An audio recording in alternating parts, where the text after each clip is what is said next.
Set Theory Sprint, Essential Formulas Overview. Welcome to this explainer.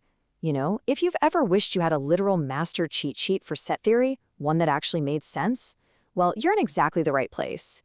Today, we're unpacking the logic behind every essential formula so you never have to just blindly memorize them again. Let's get right into it. Think you know set theory? Let's prove it. Honestly, these formulas can look like some kind of alien language until you actually visualize them. So we're going to strip away the jargon and look at the foundational building blocks. By the end of this, you're going to look at a page of complex algebra and read it as easily as a comic book. All right, first up, the foundation, writing sets. You really need fluency in both methods here. You've got the roster method, which is listing elements explicitly inside curly brackets, like the vowels A, E, I, O, U. But for infinite or super complex sets, we use the set builder form.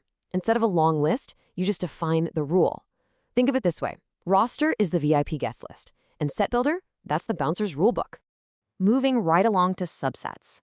If every single element of set A fits perfectly inside set B, then A is a subset of B. You usually see this denoted by that little C shape with a line under it. And hey, quick reminder, every set is technically a subset of itself, and the empty set, that's a subset of literally every set in existence.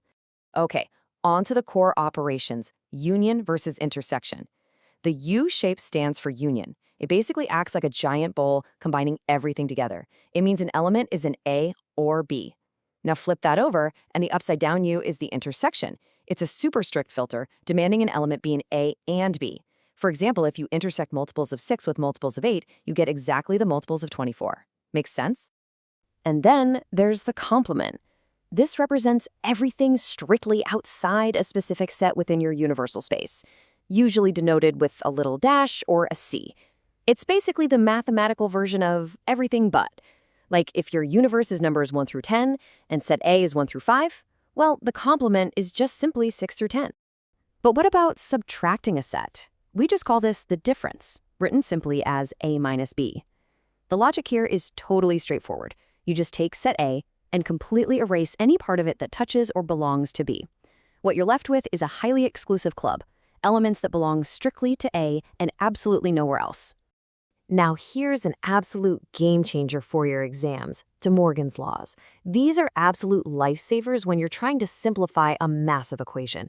The rule is actually really simple. When you distribute that prime symbol, the complement, to the inside elements, you just have to flip the symbol in the middle. So the complement of A union B becomes A prime intersected with B prime. You distribute the dash and you flip the U upside down. And guess what? It works in reverse perfectly too. This next concept is basically a secret weapon for proofs.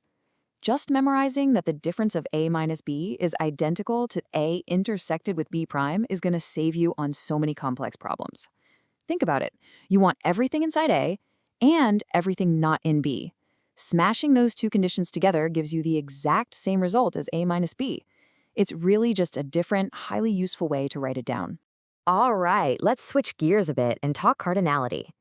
We know how sets interact, but cardinality is simply the total number of elements living inside a set, represented by a lowercase n. It's basically just counting, but it is the critical primer for our final master formulas.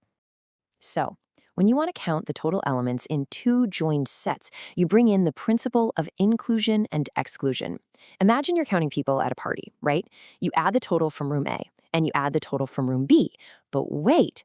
Anyone standing in the doorway between the two rooms just got counted twice. So to get the true total, you add the individual totals, but you absolutely must subtract the intersection so you don't double count. And this leads us to the master formula. Seriously, this is the master key that solves almost every single word problem in set theory. Imagine a group of 1,000 people. 750 speak Hindi and 400 speak Bengali. Adding those together gives you 1,150, which is obviously more people than you actually have. But by plugging your numbers into this formula and solving for the intersection, you can easily find that exactly 150 people speak both languages. This formula balances the equation every single time. Now, what if you're dealing with 3 sets? Do not panic. The pattern beautifully holds up. To find the total union, you just start by adding the singles, set A, set B, and set C. Then you subtract the double overlaps because, again, you double counted them. But by doing that, you actually hollowed out the dead center, so the final step, just add back the triple intersection. Add the singles, subtract the doubles, add the triple. It's a perfect mathematical rhythm.